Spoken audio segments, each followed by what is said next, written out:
अन्न व औषध प्रशासनाचे मुख्य सचिव तुकाराम मुंढे यांनी ग्राहकांनी सुटे खाद्यतेल खरेदी करू नये असे आवाहन करताच राज्यभरातून त्याचे तीव्र पडसाद उमटू लागले आहेत। या आदेशाला सोलापूर शहरातील तेल विक्रेत्यांनी कडाडून विरोध केला असून यामुळे पारंपरिक सुट्या तेल विक्रीचा व्यवसाय पूर्णपणे धोक्यात येईल अशी भीती व्यक्त केली आहे। या पार्श्वभूमीवर आज सोलापूर तेल विक्री असोसिएशनच्या वतीने माजी मंत्री सिद्धाराम म्हेत्रे यांची भेट घेऊन त्यांना आपल्या मागण्यांचे निवेदन देण्यात आले। तेल विक्रेत्यांच्या या तीव्र भावना उपमुख्यमंत्री एकनाथ शिंदे यांच्यामार्फत शासन दरबारी पोहोचवून न्याय मिळवून द्यावा अशी विनंती यावेळी करण्यात आली। निवेदन स्वीकारल्यानंतर पत्रकारांशी बोलताना माजी आमदार सिद्धाराम म्हेत्रे यांनी तेल विक्रेत्यांच्या भूमिकेला पाठिंबा दिला। एफडीएचे मुख्य सचिव तुकाराम मुंढे यांनी काढलेला हा आदेश अत्यंत जाचक असून त्यामुळे छोटे व्यावसायिक आणि किरकोळ विक्रेते अडचणीत येतील अशी भावना त्यांनी व्यक्त केली। सोलापूर खाद्यतेल विक्रेता संघाचं आज मीटिंग झाली। सगळे सोलापुरातले जेवढे आहेत तेवढे ते काय असेल ते 500-600 लोक असतील ते मीटिंग घेतले। त्यांनी मीटिंग घेऊन सगळ्या म्हणजे जे सगळ्या पक्षाचे जे प्रमुख लोक आहेत, आमदार आहेत, त्यांना ते निवेदन देऊ लागले। ते त्यांचं म्हणणं काय माहिती की आता जे नियम निघाले की बाबा तुम्ही सुट्टे म्हणजे विकू नका। आता सुट्टे विकलं तर तुम्हाला 10 लाख रुपये दंड आणि 7 वर्षाची कैद असं काहीतरी शिक्षा त्यांनी सांगितलेलं आहे। आता इथं कसं आपलं सोलापूर म्हणा, ग्रामीण भागात म्हणा, ते सुट्टे विकावंच लागते त्यांना। त्याच्या काय सुट्टे काय मिक्सिंग करतात नाही। उलट पाकिटमध्ये ते पाकिटसाठी मोठं मशीन आणणं, 4-5 लाखाचं ते पाकिट तयार करणं ते परवडणार नाही गरीब लोकांना ते तेल विकणं, आणि ह्यांचा पण धंदा कमी होणार आहे। इथं भांडवल पण जास्त गुंतणार आहे। हे सगळं अन्यायकारक आहे। हा, आम्ही जर भेसळ केलो, तुम्ही सॅम्पल घेऊन जावा, चेक करा, भेसळ आम्ही केलं तर आमच्यावर कारवाई करा, असं त्यांची रास्त मागणी आहे। खुलं विकत असताना सुद्धा तर त्याच्यामध्ये भेसळ आलं तर तुम्ही जरूर त्याचं लायसन्स रद्द करा, त्यांना जेलमध्ये घाला, दंड करा, काय करा, आमचं काय म्हणणं नाही। तुम्ही खुलं विकूच नका, हे असं जे निर्णय झालेले आहे ते अत्यंत त्यांच्यावर अन्यायकारक आहे असं त्यांचं म्हणणं आहे। त्यांचं निवेदन घेतलेलं आहे। सविस्तर ह्याच्यावर आम्ही चर्चा करू। आमचे मुख्य नेते राज्याचे उपमुख्यमंत्री एकनाथ शिंदे साहेबांवर वस्तुस्थिती मांडू आम्ही, किंवा इथल्या खरोखरच ह्या तेलघाणा विक्री संघाच्या लोकांची जी अडचण आहे, ती अडचण जी आहे ती वस्तुस्थिती आम्ही त्यांच्यासमोर मांडू आणि ह्याच्यामधनं कसा दिलासा त्यांना मिळेल यासंबंधी आम्ही प्रयत्न करू।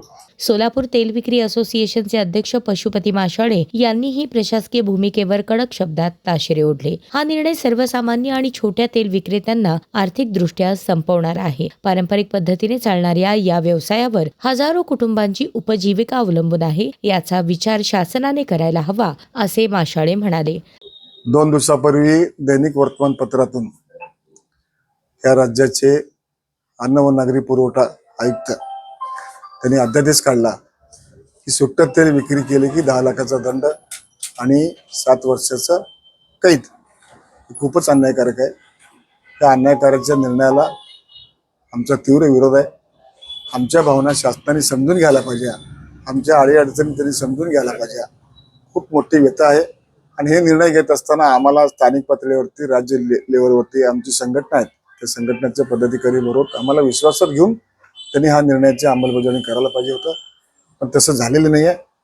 वास्तविक लूज तेल विकलं म्हणजे त्याच्यामध्ये भेसळ आहे किंवा सर्वसामान्य नागरिकांना बाधा होती, ही समज अत्यंत चुकीची आहे। 100 वर्षापासूनचा हा व्यवसाय या ठिकाणी चालू आहे। अनेक गोरगरीब कुटुंब सोलापूर शहरात, जिल्ह्यात या ठिकाणी त्यांचा उदरनिर्वाह करत असतो आणि आमचे व्यापारी सुद्धा पॅकिंगमधून तेल देतात। जसं ग्राहक मागते पॅकिंगमध्ये मागितले तर पॅकिंगमधून देतात। त्या शासनाच्या जे काही कायदा आहे, जे काही अधिनियम आहे, त्या अधिनियमाला धरूनच आम्ही आमचा व्यवसाय चालू आहे।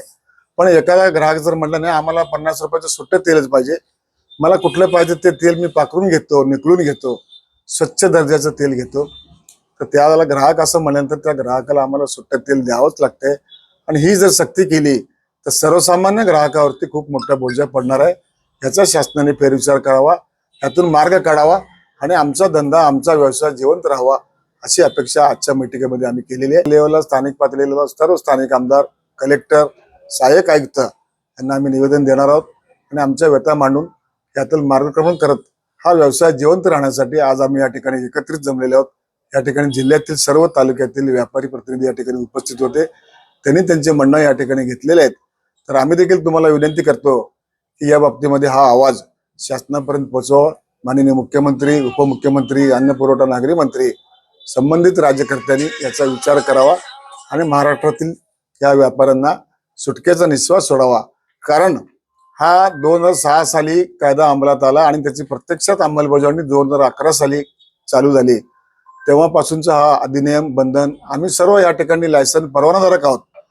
जो कोणी भेसळ करत असेल आमच्यातला व्यापारी, त्याच्यावरती तुम्ही कठोर कारवाई करा, त्याला शिक्षा करा. आम्ही त्याला कुठेही प्रतिबंधित आम्ही येणार नाही, अशी आमची मागणी आहे. प्लास्टिक बंदीच्या काळात नवा पर्यावरण धोका या आदेशातील तांत्रिक त्रुटींकडे लक्ष वेधताना व्यावसायिक SD कारीमुंगे यांनी पर्यावरणाचा मुद्दा उपस्थित केला. जर सुटे तेल देण्यावर बंदी घालून ते प्लास्टिक पिशवीत पॅक करून देण्याचे आदेश अंमलात आणले तर भविष्यात प्लास्टिक कचऱ्याचे प्रमाण प्रचंड वाढेल. हे पर्यावरणासाठी अत्यंत हानिकारक ठरेल यात शंका नाही, अशी भीती त्यांनी व्यक्त केली. जो कायदा काढलेला आहे, खुल्ला तेल विकायचं नाही, त्याच्यामुळं प्रकृतीवर बी फार मोठा परिणाम होणार आहे. प्लॅस्टिकचं आज जर समजा आपल्या सोलापुरात 10 लाखाचं प्लॅस्टिक लागत असेल तर या कायद्यामुळे डायरेक्ट 1 करोडचं प्लॅस्टिक लागेल किंवा त्यापेक्षाही जास्ती लागेल. अजून याचा पूर्ण पर्यावरणावर परिणाम होणार आहे. त्याचाही सरकारने विचार करायला पाहिजे. खुल्ला तेला भेसळयुक्त त्यांनी म्हणतात, पण आजपर्यंत तरी कुठं सिद्ध झालेलं नाहीये. वारंवार सॅम्पल घेत असते, त्याचं तुम्ही टेस्टिंग करायला पाहिजे. कोण दोषाधस त्याच्यावर कारवाई करायला पाहिजे. तर होणारच आहे ना. छोटा व्यापारी पूर्णपणे संपून जाईल. किरकोळ जो काम करतोय, छोटा घाणेवाले, जे बी ऑइल मिल वाले आहेत, एक तर आता 100 मधले फक्त 5 ऑइल मिल चालू आहेत सोलापूरमध्ये, ते सुद्धा बंद होण्याच्या मार्गावर येतील मग. कारण त्यांना आता पूर्ण खर्च करावा लागेल, पॅकिंग मशीन्स घ्यावं लागेल. मग जो पूर्वीपासून जसं खुल्ला तेल चालू आहे तसं तुम्ही चालू ठेवा. त्याच्यामध्ये काही भेसळ होत आहे हे तुम्ही जे म्हणतो ते तुम्ही सिद्ध करून दाखवा. तुमचे स्थानिक अधिकारी जे आहेत इथले म्हणलं की सोलापूरचे मुंडे साहेब म्हणलं तर आपले देसाई सर काय, त्यांनी सुद्धा फार चांगल्या प्रमाणे इथलं हाताळणी करतात. प्रत्येक दुकानात जाऊन ते स्थानिक इथले फूड इन्स्पेक्टर आहेत, त्यांनी वेळोवेळी दुकानात जाऊन तपासणी करतात. काय पेस्ट कंट्रोलचं सगळं सर्टिफिकेट बघतात. जो कोणी कामगार वर्ग आहे त्याचं डॉक्टर सर्टिफिकेट ते सगळं बघितलेले आहेत. सगळेजण व्यवस्थित तयारी केलेली आहेत त्यांनी. काय त्याच्यावर तुम्ही लक्ष द्यायला पाहिजे. आता ते प्रश्न आम्हालाच पडलेला आहे. आता मी तर म्हणतो सगळेजण चालू ठेवा, काय असेल ते आपण लढा. म्हणून शासन दरबारी आमचं सगळं निवेदन वगैरे चालू आहे द्यायचं. बघू त्यांचं रिप्लाय काय. त्यांनी शासन सुद्धा आता माघारी घ्यायला पाहिजे. जो काही कायदा केला त्याचं माघारी घ्यायला पाहिजे त्यांनी सुद्धा.